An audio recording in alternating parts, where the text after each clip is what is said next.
Bismillahirrahmanirrahim. Assalamualaikum warahmatullahi wabarakatuh. Alhamdulillah, bagaimana kabarnya Bapak Ibu semua, sahabat Magnet Rezeki? Semoga Anda selalu dalam keberkahan dan lindungan Allah Subhanahu wa taala, ya. Dan semoga materi Magnet Rezeki bisa merubah kehidupan Anda menjadi manusia yang jauh lebih baik dan rezeki Anda mengalir seperti air bah. Bapak Ibu, kali ini saya ingin menyampaikan tentang materi Law of Projection. Sebenarnya materi ini sudah saya sampaikan dalam beberapa tulisan, ya, dan juga tersebar dalam beberapa audio. Tapi nampaknya perlu saya fokuskan pada satu audio tersendiri agar Anda memahami konsep dasar dari magnet rezeki, ya. Karena konsep dasar dari magnet rezeki ini adalah Law of Projection, ya. Nah, Bapak Ibu, mari kita bahas. Bayangkan sebuah proyektor, ya. Jadi sekarang ini kan mudah ya menemukan proyektor di setiap kelas kita. Sekarang ini ada proyektor. Proyektor ini dia memproyeksikan sebuah energi cahaya yang diproyeksikan terus-menerus sehingga akhirnya muncul di layar. Di layarnya muncul gambar A misalnya, begitu ya. Muncul gambar A. Kenapa muncul dari gambar A? Ya. Proyektor itu tidak berdiri sendiri, layar itu tidak berdiri sendiri, tapi ada laptop Bapak Ibu.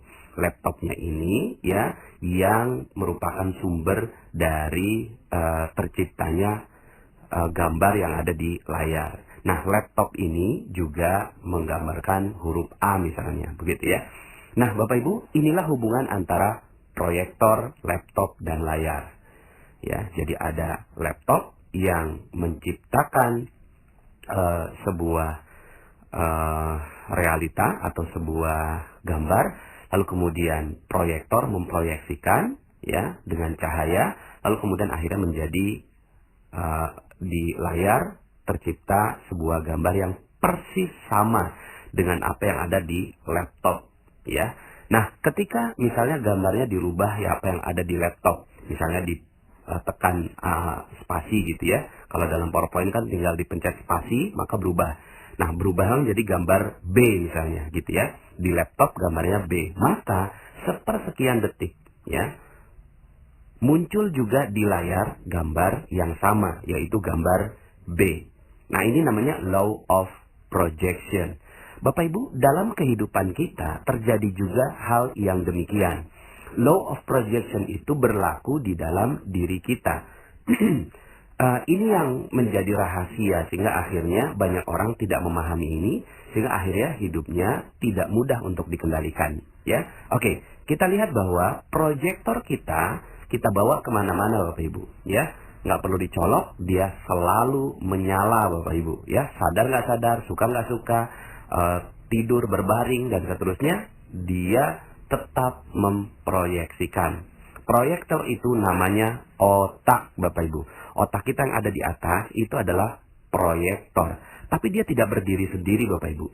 Otak kita ini dikendalikan oleh yang namanya laptop. Laptop di dalam tubuh kita, di dalam diri kita itu namanya pikiran, perasaan, dan spiritual. Ya, ini satu paket Bapak Ibu ya. Nanti saya akan jelaskan tentang hal ini. Tapi coba kita fokus pada pikiran dulu. Nah, laptopnya adalah pikiran kita ya. Pikiran kita mengirimkan sinyal-sinyal ke otak kita memproyeksikan sehingga akhirnya menjadi layar kita. Nah, layar inilah yang namanya nasib kehidupan kita ya. Jadi layar inilah nasib dari kehidupan kita ya. Nah, Bapak Ibu perhatikan ini. Ketika apa yang ada di dalam pikiran kita, maka itulah yang akan menjadi realita di dalam nasib kita. Ini sudah menjadi hukum Law of Projection. Hukum dari proyeksi. Laptop kita gambarnya A, maka layar juga A. Sama dengan hidup kita Bapak Ibu. Pikiran kita A, maka nasib kehidupan kita adalah A. Pikiran kita B, maka nasib kehidupan kita B. Ya, maka dengan memahami konsep Law of Projection ini, Anda bisa mengendalikan kehidupan Anda, Bapak Ibu. Andalah yang mengendalikan kehidupan Anda. Andalah yang mengendalikan bagaimana rasa kehidupan Anda. Andalah yang mengendalikan bagaimana nuansa kehidupan Anda. Andalah yang mengendalikan nasib kehidupan Anda. Di dalam Al-Quran, hal ini disebutkan di dalam surat Ar-Ra'd. A'udzubillahi minasyaitonirrajim. Innallaha la yughayyiru ma biqaumin hatta yughayyiru ma bi anfusihim. Sesungguhnya Allah tidak merubah nasib. Nasibnya di sini layar, Bapak Ibu. Sesungguhnya Allah tidak merubah layar nasib satu kaum, ya, atau kehidupan satu kaum, nasib satu kaum, ma biqaumin hatta, sehingga yughayyiru ma bi anfusihim, sehingga dia merubah apa yang ada adalah bi anfusihim, jiwanya. Jiwa ini nggak kelihatan, Bapak Ibu. Nah, jiwa inilah pikiran, perasaan, dan spiritual. Nah, ketika laptopnya berubah, pikirannya berubah, jiwanya berubah, maka nasibnya berubah. Ini sudah menjadi hukum yang Allah tetapkan di dalam Al-Quran, ya. Nanti saya akan jelaskan perbedaan antara nasib dengan takdir, Bapak Ibu, ya. Nah, saya mau bicara tentang nasib dulu. Maka Bapak Ibu, ya, apa yang ada dalam pikiran kita, itulah yang mengendalikan seluruh kehidupan kita. Ya, makanya jangan heran kalau seandainya saya katakan bahwa saya kok berani sekali gitu ya, mengatakan bahwa Anda memahami materi magnet rezeki, maka hutang Anda lunas. Ya, kenapa kok begitu? Ya, karena ya di dalam pikiran kita utang. Lalu kemudian dia diproyeksikan oleh otak kita, utang, sehingga akhirnya apa yang terjadi? Yang terjadi adalah di dalam nasib kita terus-menerus berhutang. Itu yang terjadi, gitu ya. Itu yang terjadi. Siapa yang menciptakan dan mengkreasikan utang itu?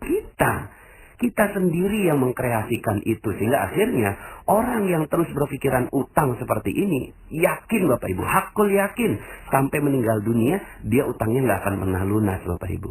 Ya, kenapa? Karena diproyeksikan di dalam pikiran kita, diciptakan di dalam pikirannya, lalu diproyeksikan oleh otaknya, sehingga akhirnya menjadi nasibnya.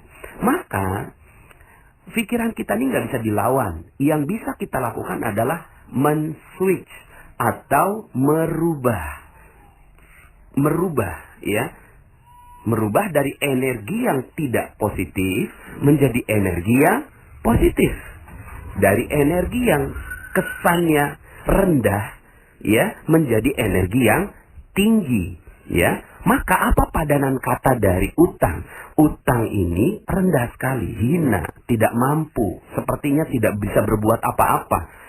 Maka switch, Bapak Ibu. Apa yang ada dalam pikiran kita switch menjadi amanah, gitu ya. Anda tolong bisa dengarkan audio saya kembali, lunas hutang seketika, ya. Nah, Bapak Ibu, dengan men-switch ini, maka apa yang ada dalam pikiran Anda yang tadinya utang, Anda tekan spasinya menjadi amanah. Lalu kemudian pikiran Anda, otak Anda memproyeksikan amanah. Maka yang terjadi adalah di dalam layar nasib kita, itu yang terjadi adalah amanah yang bertubi-tubi datang pada diri Anda. Nah, mungkin sekarang ini adalah amanah berupa titipan uang orang 200 juta. Lalu kemudian setelah itu, karena Anda terus memproyeksikan amanah, maka yang datang pada kehidupan Anda adalah amanah berupa karyawan yang jujur, kemudian supplier yang baik hati, konsumen yang setia dan loyal, gitu ya, dan seterusnya. Nah, Bapak Ibu, Anda bisa menjadikan law of projection ini dalam semua lingkup kehidupan Anda. Misalnya bagi Anda yang tinggal di Jakarta misalnya, jalanannya macet gitu ya. Nah, macet itu Bapak Ibu adalah apa yang ada dalam realitas gitu ya. Nah, ini saya jelaskan tentang realitas. Realitas itu ada dua, Bapak Ibu.